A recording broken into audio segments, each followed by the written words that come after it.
नमस्कार, स्वराज एक्सप्रेस में आप सभी का स्वागत है। मैं हूं आपके साथ कविता पांडे और आज का हमारा मुद्दा है बूथ से होंगे मजबूत। जी हां, विधानसभा चुनाव के लिए बीजेपी और कांग्रेस दोनों ने बूथ को मजबूत करना शुरू कर दिया है।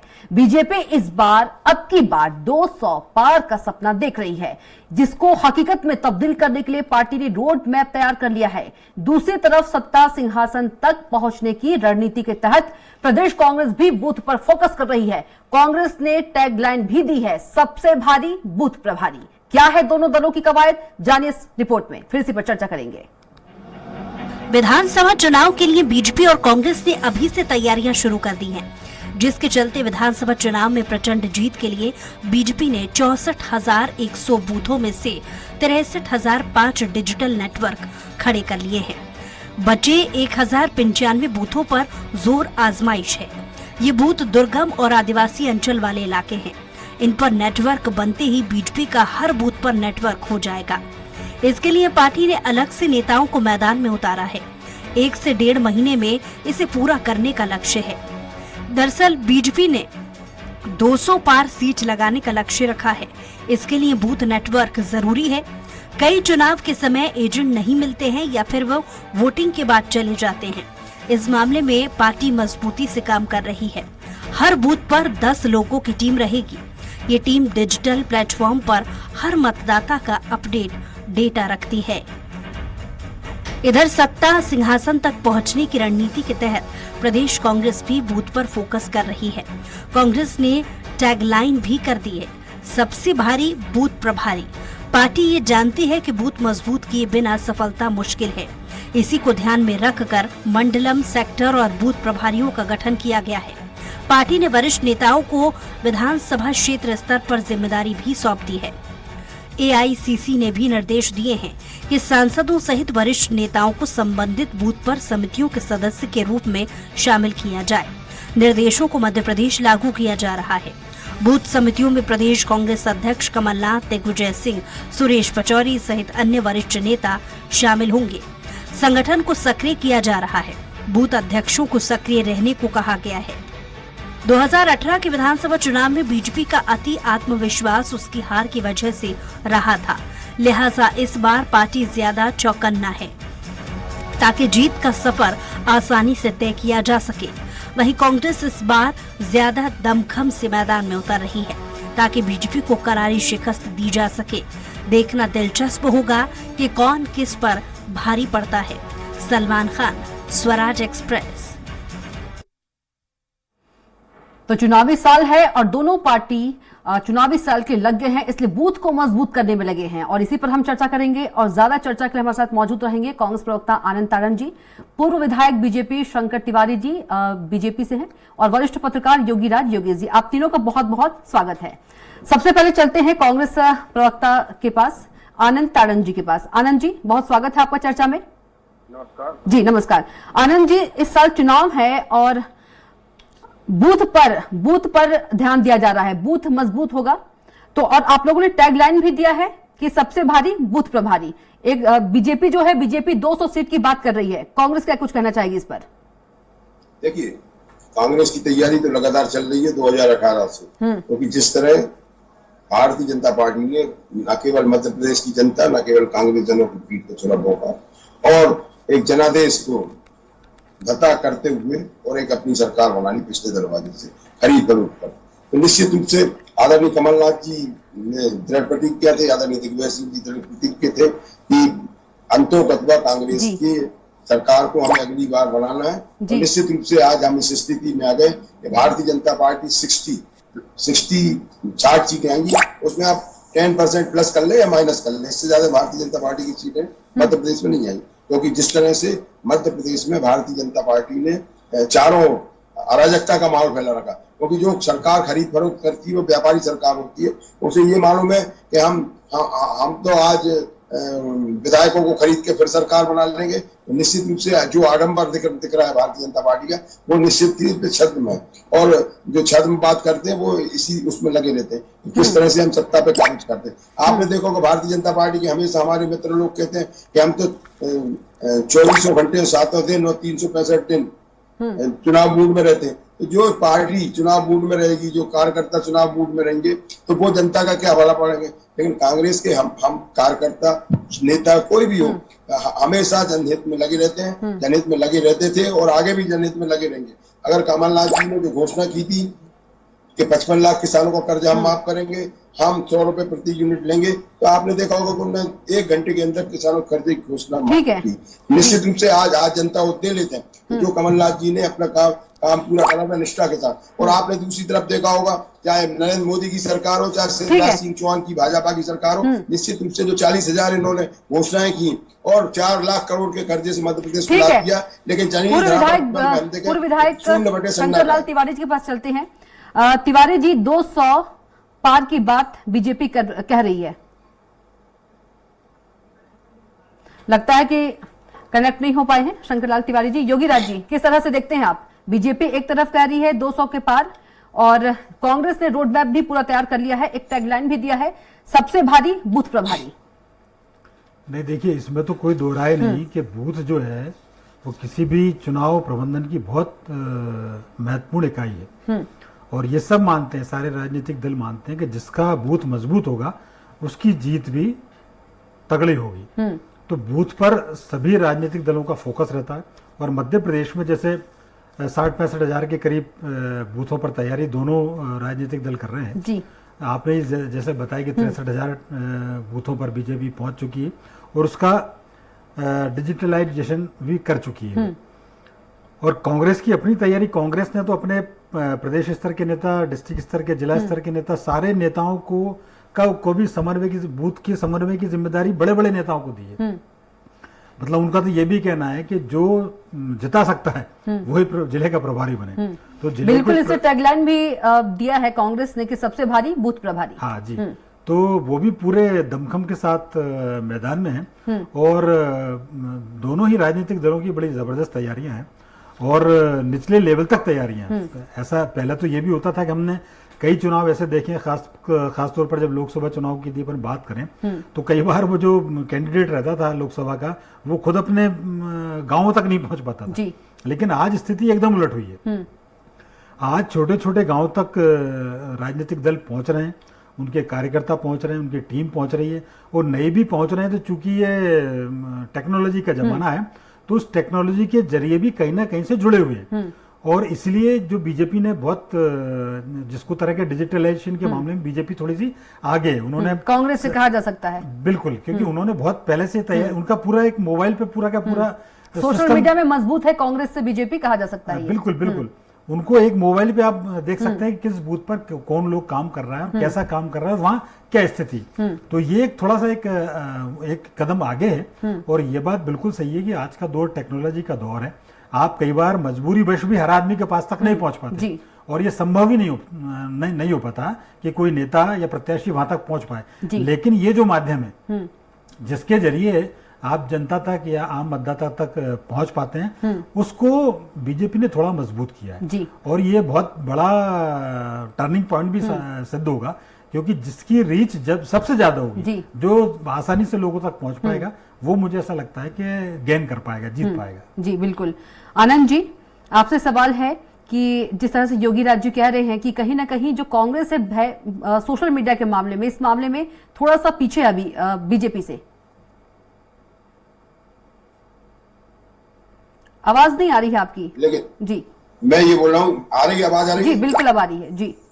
मैं बोल रहा हूँ योगी राज जी ने जो बोला वो उनका आकलन होगा, लेकिन हमारे कार्यकर्ता, हमारे नेता सोशल मीडिया पे बहुत तेजी से काम कर रहे हैं। निश्चित रूप से भारतीय जनता पार्टी की अपेक्षा आज कांग्रेस के कार्यकर्ता बहुत तेजी से काम कर रहे हैं। दूसरा ये, कांग्रेस के कार्यकर्ता तो कर ही रहे, लेकिन आम जनता के लोग भी उससे हमारे सोशल मीडिया ग्रुप से जुड़े हुए। निश्चित रूप से एक अभूतपूर्व लोगों में उत्साह है। और उत्साह केवल इसलिए है कि भारतीय जनता पार्टी ने मध्य प्रदेश में पिछले दरवाजे से कब्जा किया था, पिछले दरवाजे से काबिज हुई थी। निश्चित रूप से आज प्रदेश की जनता, क्योंकि आपने देखा होगा कि आज महिलाओं के साथ उत्पीड़न हो रहा है, इस तरह कल ही की बात है, अत्याचार हो रहा है, उत्पीड़न हो रहा है, लेकिन सरकार कहीं कुछ नहीं हो रही।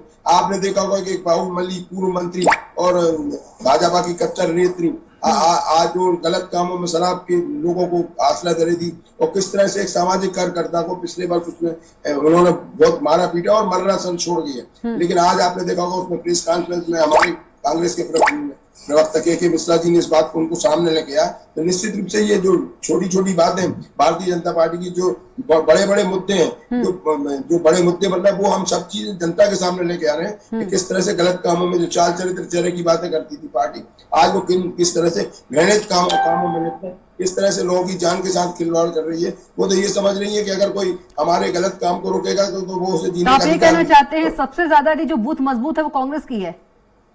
नहीं, कांग्रेस बिल्कुल लगी हुई है। आपने देखा होगा हमारे बड़े से बड़े नेता को और छोटे से छोटे कार्यकर्ता को जवाबदारी दी है। तो निश्चित रूप से आज बूथ लेवल पे आपने देखा होगा कि हम, लेकिन आनंद जी बीजेपी भी पीछे नहीं है।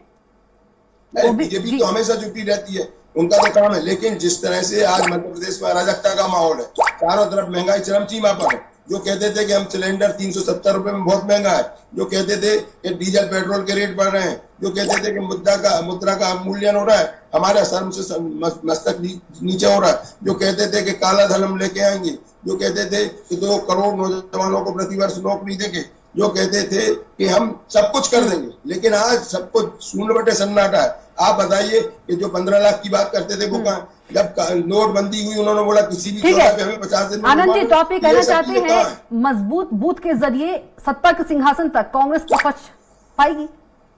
बिल्कुल, मैं तो आपसे बोल रहा हूँ ना, आपके चैनल पे बहुत गंभीरता के साथ बोल रहा हूँ कि भारतीय जनता पार्टी की मध्य प्रदेश में 60 सीटें आएंगी।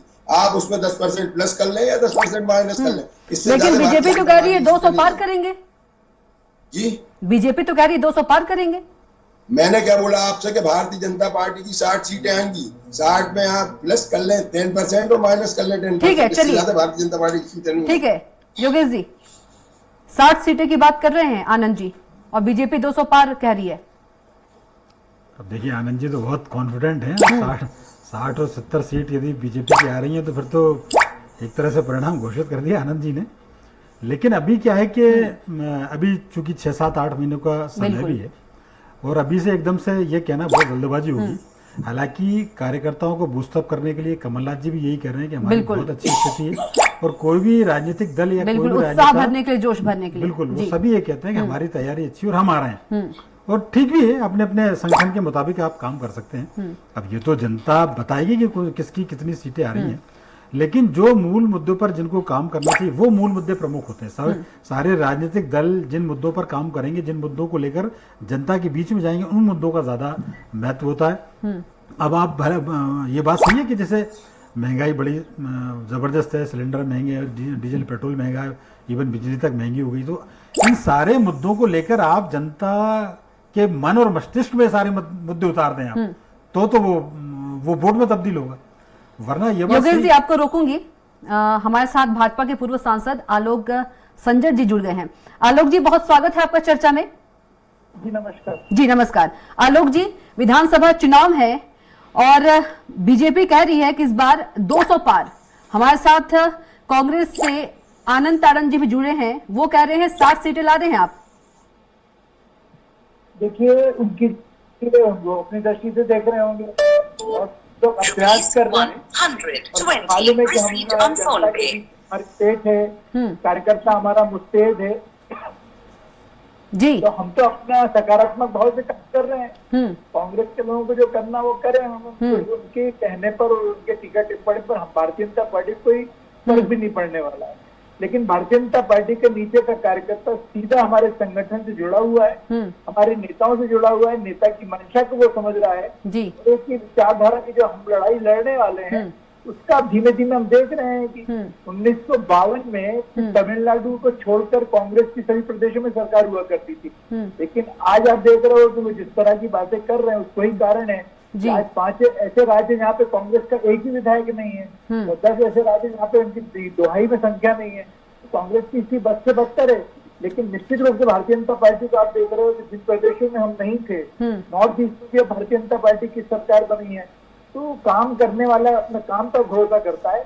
हमारा बूथ मैनेजमेंट बहुत बढ़िया है। भारतीय जनता पार्टी का एक एक कार्यकर्ता पूरी मन और मस्तिष्क दोनों। लेकिन ठीक जी बिल्कुल आलोक जी, अच्छी बात है, बूथ स्तर पे बहुत मजबूत हैं आप, लेकिन पिछली बार भी बीजेपी ने यही नारा दिया था, अब की बार 200 के पार, लेकिन हार का सामना करना पड़ा था। ठीक है ना, तो हमने पिछली बार जो सबक सीखा है वो जो गलतियां की थी इस बार नहीं करेंगे, और इसलिए इस बार हम बहुत मुस्तैदी से बात कर रहे हैं। निश्चित रूप से हम 200 पार करेंगे, और उसके लिए हमारा सबसे अच्छी बात यह है कि हमारा बूथ का जो कार्यकर्ता है वो हमारा स्टार प्रचारक है, उसको पूरी तवज्जो भारतीय जनता पार्टी में की जा रही है। तो वही कारण है कि आज हम पूरी मुस्तैदी के साथ कह रहे हैं, पूरे आत्मविश्वास के साथ कह रहे हैं। लेकिन इस मामले में कांग्रेस भी पीछे नहीं है, बूथ मजबूत करने के मामले में। आलोक जी, बिल्कुल दमखम के साथ जी। मजा तो तभी आता है जब बराबरी का पहलवान हो। अब सामने वाला पहलवान यदि कमजोर है तो इस लड़ाई का मजा क्या है? लेकिन आनंद जी तो कमजोर कह रहे हैं, आपको कह रहे हैं 60 सीटें ला रहे हैं आप। आनंद जी कमजोर बोल रहे हैं आपको, बराबरी के नहीं मान रहे हैं। मैंने ये कहा कि अच्छा है, जितना मजबूत वो बनेंगे उतना हमको लाभ मिलेगा। ठीक है, आनंद जी क्या कुछ कहेंगे? देखिए, आलोक भाई की तो मजबूरी है, और जो इन जैसे ईमानदार कार्यकर्ताओं के हासिल करा है भारतीय जनता पार्टी ने, ये पूरा देश और प्रदेश देख रहा है। तो ये एक चरित्र भारतीय जनता पार्टी का, जो चाल चरित्र चले वाली पार्टी थी, आज जो ईमानदार कार्यकर्ता वो कहाँ है?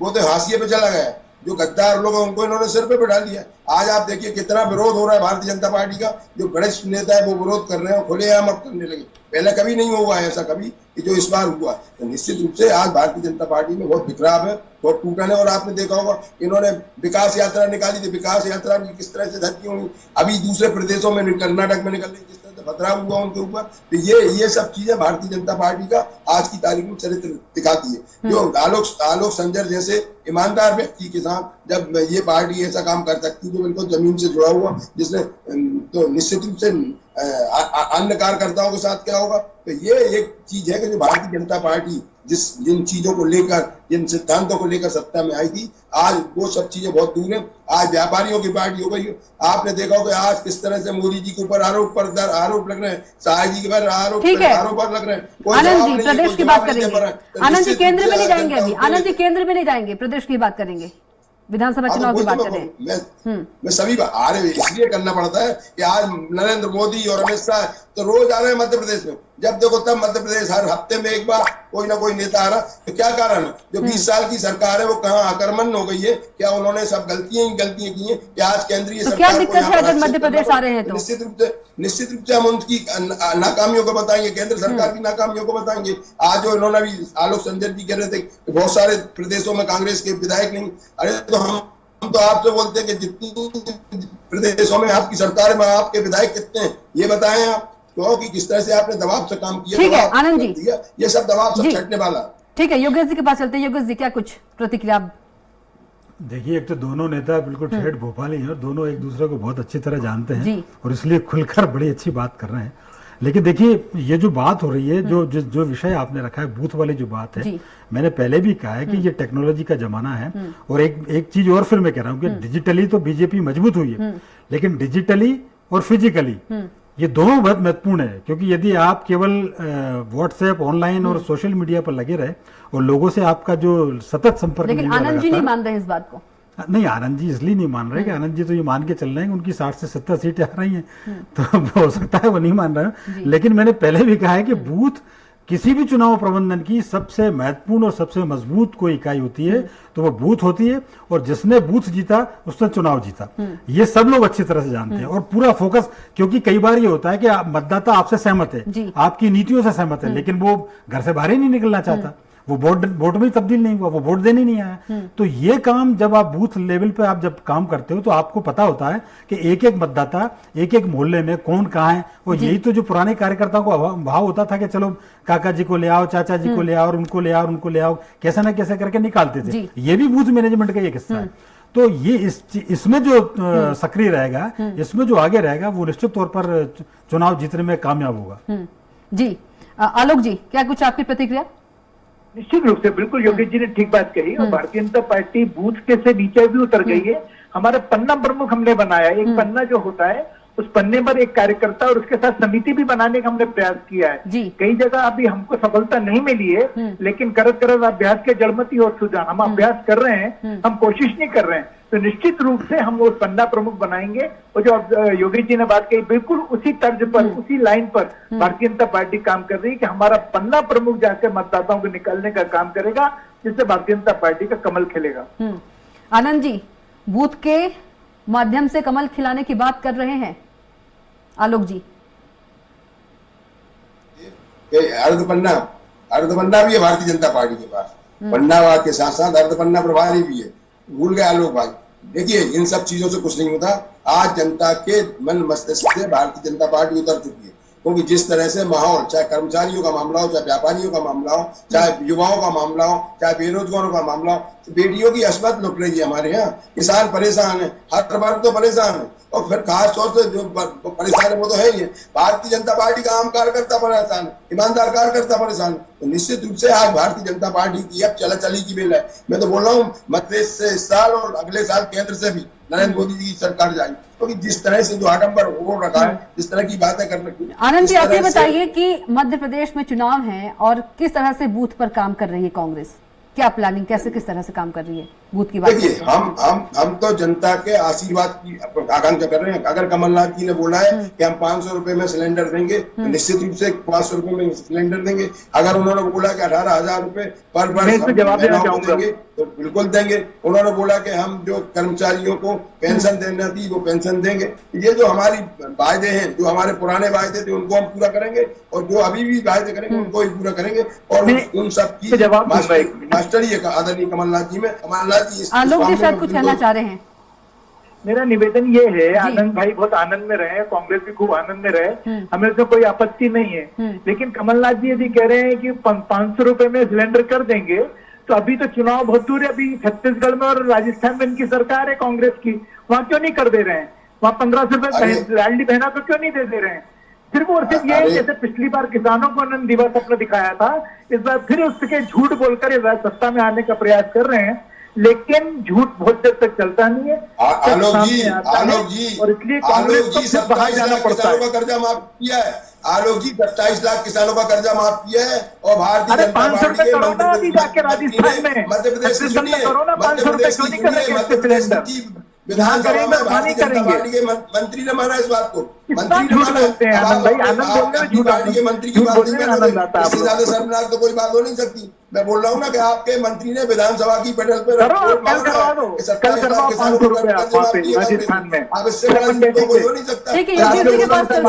योगेश जी के पास चलते हैं। योगेश जी, देखिए, मेरा एक बहुत महत्वपूर्ण सवाल ये है। वो सवाल ये है कि जैसे मान लो हमें कोई आपत्ति नहीं, हमें बड़ी खुशी होगी 500 रुपए में सिलेंडर मिलेगा, तो किसको दुख होगा? मैं तो केवल ये जानना चाह रहा हूँ कि 500 रुपए में सिलेंडर करने पर और 1500 रुपए महिलाओं को देने पर कितना खर्च आएगा, इसका आकलन बता दे कांग्रेस, और वो कैसे आएगा? अब ये बात कई बार ये आती है कि हम सब मैनेजमेंट कर लेंगे। अभी 1000 रुपए की शिवराज जी ने घोषणा की है महिलाओं को देने की, 7000 करोड़ रुपए का खर्च आ रहा है जी। अब आप बताइए, यहाँ कर्ज ले लेके घी पीने की नौबत आ रही है मध्य प्रदेश में, या हर स्टेट्स में आज ऐसी स्थिति बनी हुई कि बड़ी मुश्किल से सरकार चलाना, तनख्वाह बांटना, बहुत सारे काम सरकार के पास रहते हैं। और यदि इस तरह की स्कीम्स जो आ रही हैं, जो आप लुभावने जो वादे आप कर रहे हैं, तो ये कहाँ खर्चा पहुंचेगा, कैसे आप इसका मैनेजमेंट करोगे? या फिर ये होगा कि आप 2 चीज आपने कह दिया, उनको पूरी करने के लिए जो दूसरे मद हैं उसमें आप कटौती करने लग जाओगे?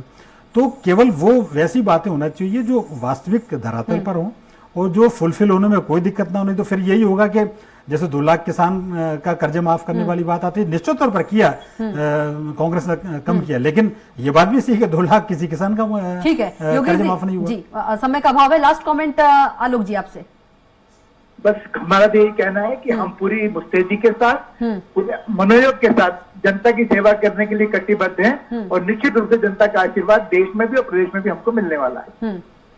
चलिए, 1 सेकंड का टाइम है। अरुण, माफ कीजिएगा, आनंद जी। देखिए, हमने तो जो वायदे किए हमने पूरे भी किए। अगर हमने 27 लाख किसानों को कर्ज माफ किए तो किए थे, भारतीय जनता पार्टी ने पटल पे माना। और आज मध्य प्रदेश की जनता उतेले थे भारतीय जनता पार्टी को जमीन पे बैठाने के लिए, क्योंकि कमलनाथ जी ने जो वादे किए थे निश्चित रूप से उस पर काम करना था। प्रतिदिन एक घोषणा पर उन्होंने काम किया था, प्रतिदिन। तो निश्चित रूप से आज आसान भी थे हम कि हमने जो वायदे किए हम उन्हें पूरा करेंगे, और आगे जो वायदे करेंगे उनकी भी व्यवस्था हम सब करेंगे। जी योगी राज जी, लास्ट कमेंट। देखिए, आलोक जी तो कह रहे हैं कमल खिलाने की बात और आनंद जी कह रहे हैं कमलनाथ खिलाने की बात। तो महत्वपूर्ण बात, मैंने जो बार बार इसी बात पे मैं जो जोर दे रहा हूं कि वादे ऐसे हों जो वास्तविक धरातल पर वो लोगों के दिलों में उतर जाए।